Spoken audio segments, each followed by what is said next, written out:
Music production is hard. Making great music, finding artists to work with, hitting tight deadlines, even though we love it, it's not easy work. And a lot of times, when building a production career, we end up neglecting ourselves in the process. And while there's loads of self-help content out there, a lot of it is either not applicable to producers, or it requires you to buy a float tank, start spending $300 a month on supplements, and waking up at 2:30 a.m. to hit the gym like Mark Wahlberg. Or they try to get you to join their cult at the end. So I wanted to put together a little self-care guide specifically for music producers that's practical, applies to our lifestyles, and without any woo-woo nonsense or unattainable goals, and with lots of little tips for producers sprinkled in. So if you hear this sound, that's a producer pro tip. So keep your ears open.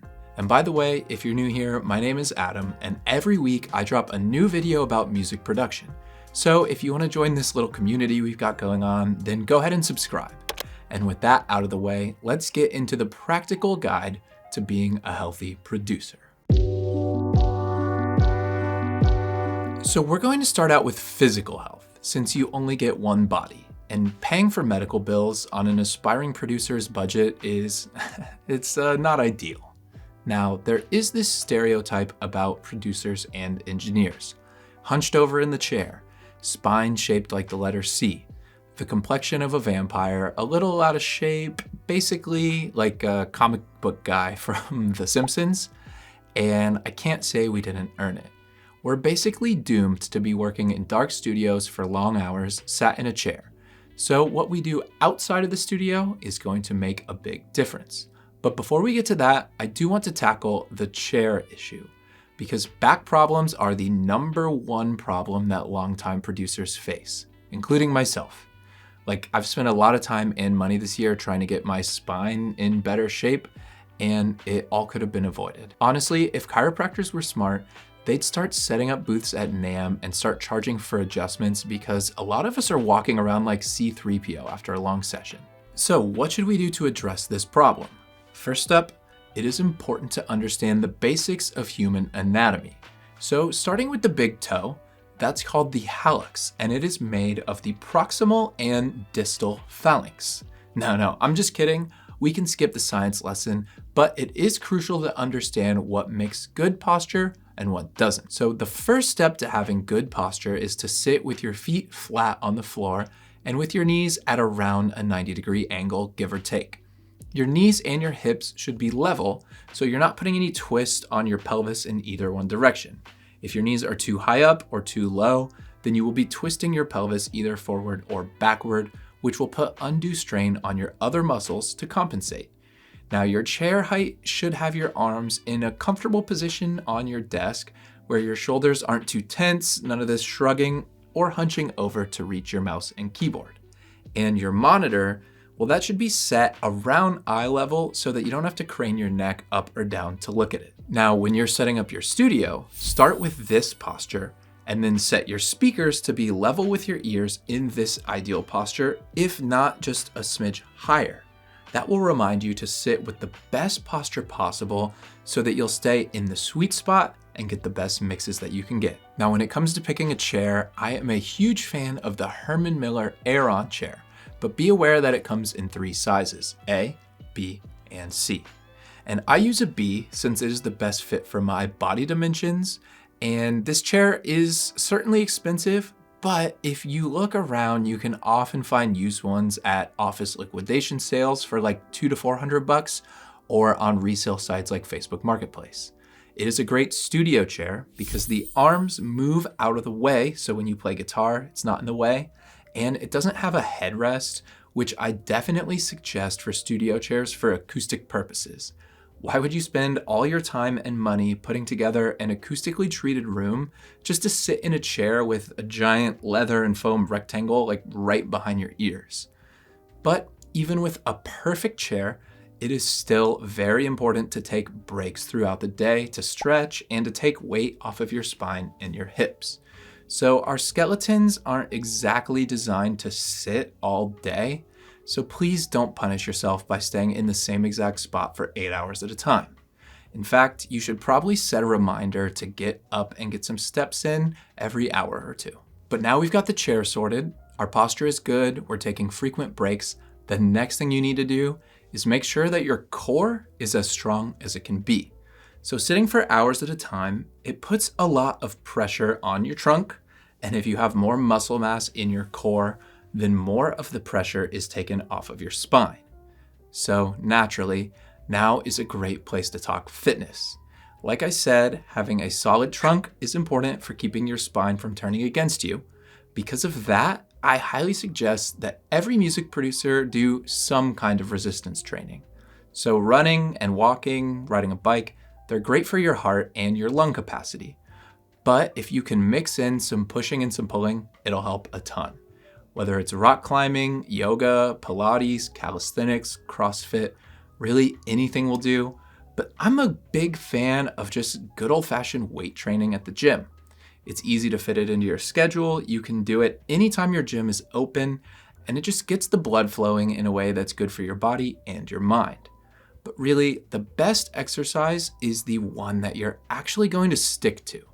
So as much as people say that you should build discipline by waking up early and doing stuff you hate, like dumping ice water on yourself and pushing your car down the street, not everyone is wired that way.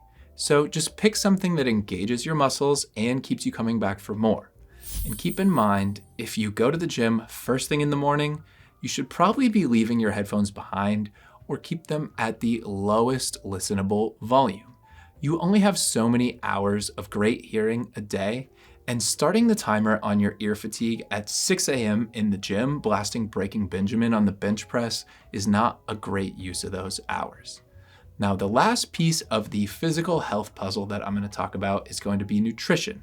And I'm not going to harp on that one too much because everyone's nutritional needs are different. However, keeping a stockpile of the stuff you want to eat around will help curb those late night Postmates orders.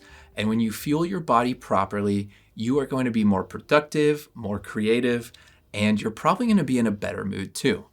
I can't tell you the number of times that I've run out of good ideas only to realize that I hadn't eaten in several hours. Because you know what they say, and everyone say it with me. A hangry producer is a bad producer. Now, I'm not the type of person who enjoys eating reheated meal prep leftovers from 3 days ago. So if you're like me, just make sure you have stuff that's quick to grab and go. Now, on busy weeks with lots of sessions, I am a big fan of choose your own adventure style groceries where you can prep it based on the level of effort that you can give at the time. So here's an example. If you get roasted turkey, sliced cheese, a loaf of sourdough, some spinach, and unsweetened Greek yogurt, on a day when you've got more time or energy, you could make a turkey panini with a dill and Greek yogurt sauce. If you've got less time, a cold turkey sandwich with some Greek yogurt and honey on the side. And if you've got no energy for that, just throw it on a plate like an adult Lunchable and eat it at your studio desk like a giant toddler. And while eating is important, staying hydrated is equally, if not more so important. Your ears are literally an organ that works by being filled with fluid, and if you're dehydrated, your hearing will be worse.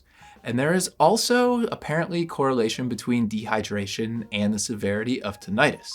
So make sure to Camel Up before you sit down for a long sesh. A handy rule of thumb is that if you can't remember the last time you had to take a stop for a bathroom break, you're not drinking enough water. Plus, dehydration can also lead to kidney stones, which seems to happen a lot to my producer buddies, and I've had one myself. Do not ask me how fun they are. So we're shredded, we're fed, and we're hydrated. Let's talk about the other side of health, mental health. And keep in mind that I'm just a stupid music producer. I'm not a licensed therapist, but I did think about getting Pro Tools certified. And this first aspect of mental health kind of ties in with nutrition, and that's caffeine. It's been said that caffeine is the world's most popular drug, and I'd have to say that it's true in music production for sure. The studio world basically runs on coffee. But if you're someone who enjoys a 7 p.m. double espresso before a marathon session, it may be worth considering cutting back. For one, Having caffeine too late in the day has a major effect on sleep quality, and getting good sleep is basically the number one way to improve everything about your life. And two, too much caffeine overall can lead to all sorts of problems. You don't want to end up like Dave Grohl in the Fresh Pots video. So I took all of 2023 off from caffeine, besides a green tea here and there, and I gotta be honest, it was well worth it. Taking tolerance breaks and getting yourself back down to just 1 cup of coffee a day is definitely not a bad thing, since caffeine is basically just suppressing your sleepy signals.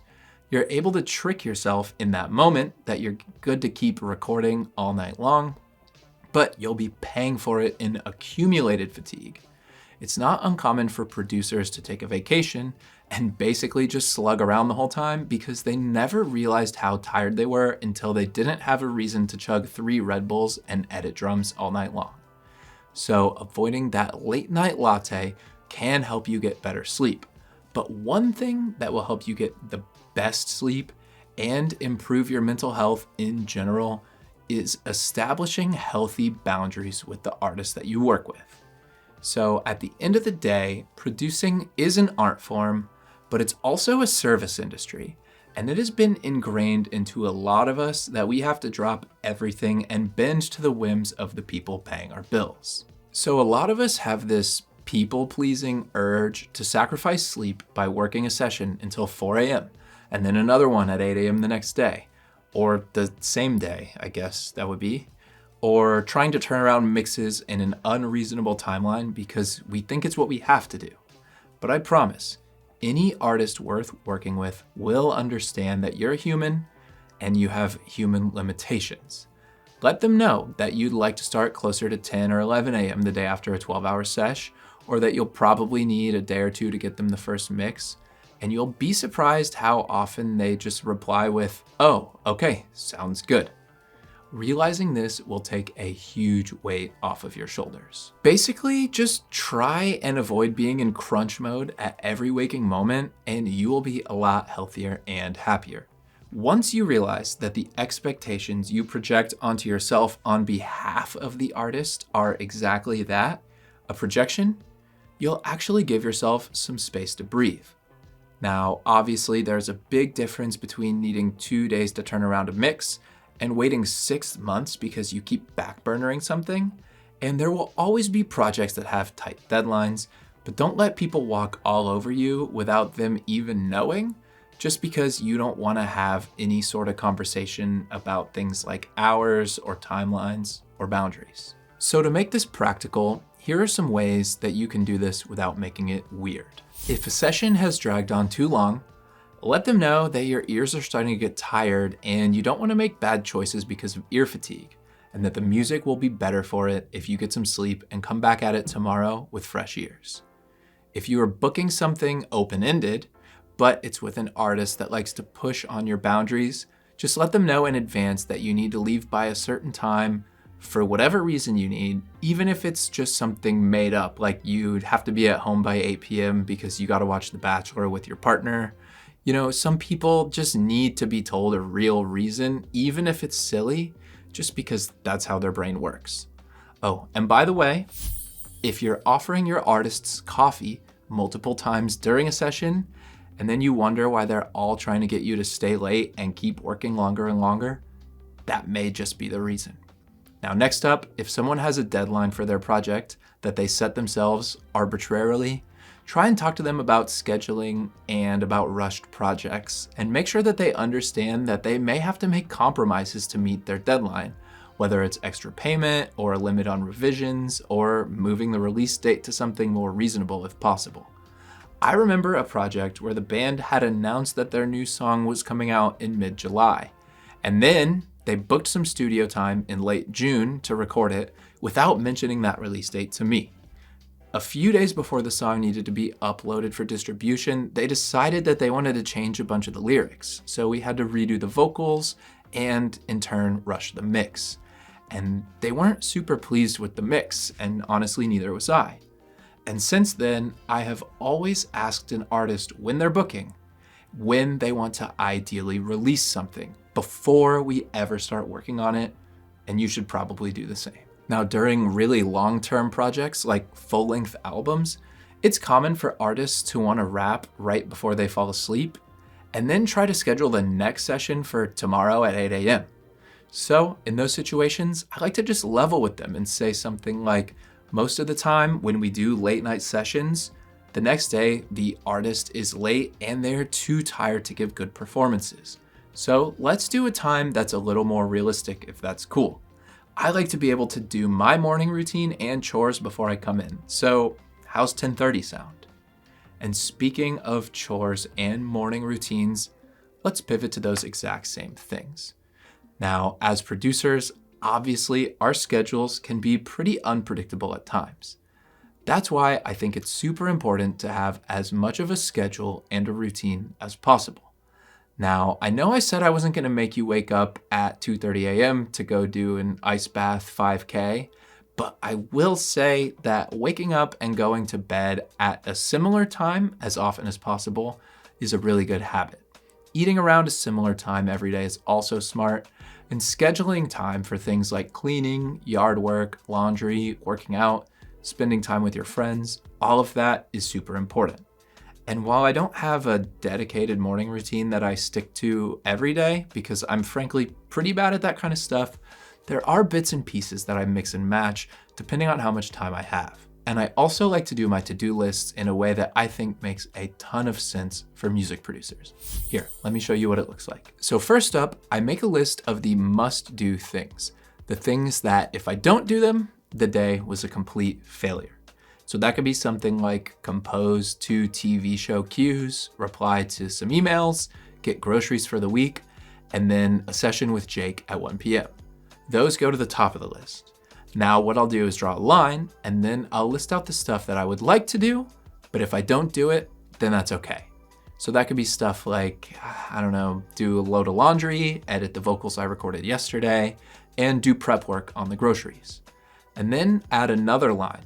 And under that will be the things that you can do if you check off everything else, but only if you feel like it.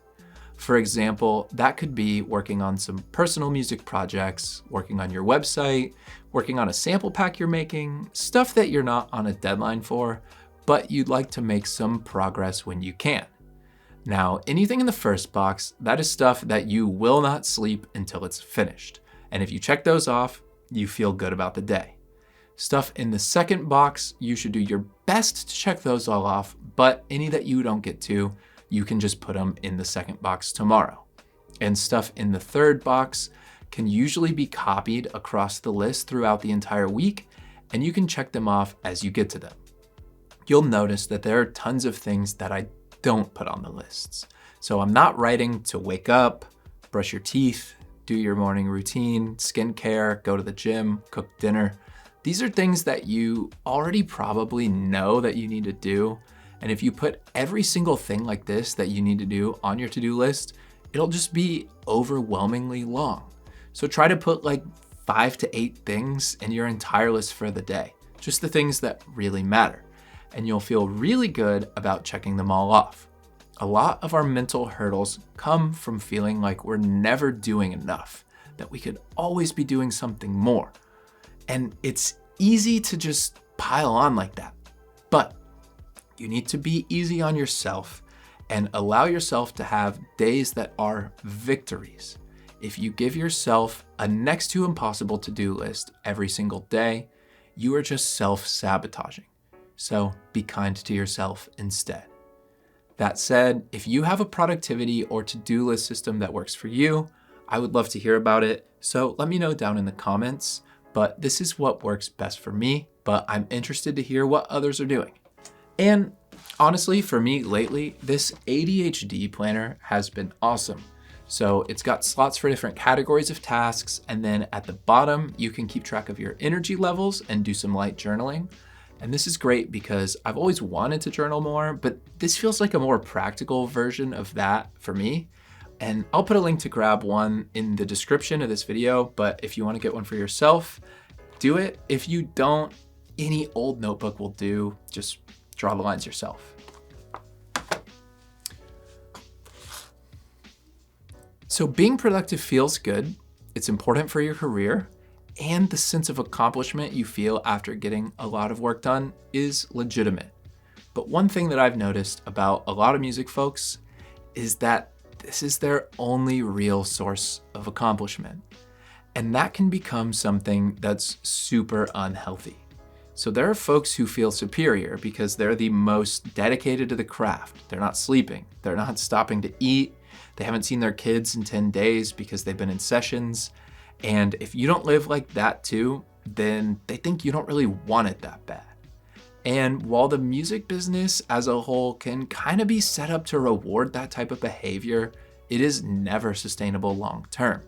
If you really can't think of something you love doing besides working on music, something that brings you a similar sense of accomplishment or satisfaction, but something not tied to your career goals, I highly suggest you find something and give it space in your life. Whether it's hiking and backpacking, restoring old pinball machines that you found on Craigslist, writing poems, sewing, riding every roller coaster in your state, volunteering, cycling, literally just Googling hobbies near me and picking one out of a hat, it really doesn't matter. Just having something you care about besides producing is super good for your mental health. Meeting people who are not in the music industry at all, and having something to talk about besides this new plugin or the latest Jessica Price album, super important. Trust me, I have had phases where I literally hated listening to music on my own time to the point where I would just sit in silence in the car just because I was so burned out on music and I had nothing else going for me. And truthfully, that is something that I never want to do again. Having something else going on will make you that much more excited to put that thing down and go back to working on music.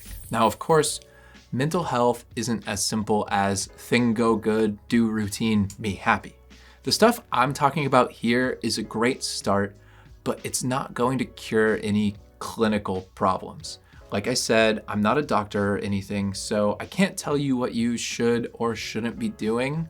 But if you have access to mental health services or therapy and you need to use it, there is no shame in that, or in leaning on a trusted friend if you need a good vent every once in a while. And one other aspect of mental health that really affects our musical output is smartphone addiction. So if that is something that you've been struggling with, then go ahead and check out